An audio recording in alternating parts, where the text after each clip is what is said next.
करवा चौथ का व्रत क्यों मनाया जाता है? यह करवा स्त्री के नाम से मनाया जाता है। एक पतिव्रता स्त्री थी जिसका नाम था करवा। वह अपने पति से बहुत प्रेम करती थी और उसके अस्तित्व में एक अद्भुत शक्ति थी। एक दिन करवा का पति नदी में स्नान करने गया था। तभी एक मगरमच्छ ने उसका पैर पकड़ लिया और उसे गहरे पानी में खींचने लगा। अपने पति की पुकार सुनकर करवा वहां पहुंची और अपने अस्तित्व के बल से मगरमच्छ पर सूती साड़ी के धागे से उसको बांध दिया। इसके बाद वह मगरमच्छ को लेकर मृत्यु के देवता यमराज के पास पहुंची। करवा ने यमराज से कहा कि वह मगरमच्छ को अपने पाप के कारण यमलोक ले जाएं। यमराज ने कहा कि मगर की आयु शेष है, इसीलिए उसे नहीं मार सकते। तब करवा ने यमराज को श्राप देकर नष्ट करने की धमकी दी। करवा के इस अस्तित्व और दृढ़ निश्चय से यमराज भयभीत हो गए और उन्होंने मगरमच्छ को यमलोक भेज दिया और करवा के पति को जीवन दान दिया।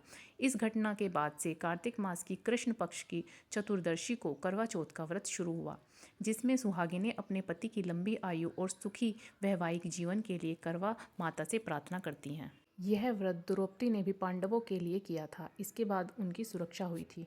माता पार्वती ने भी भगवान शिव के लिए इस व्रत को किया था, जिसके बाद उन्हें अखंड सौभाग्य प्राप्त हुआ।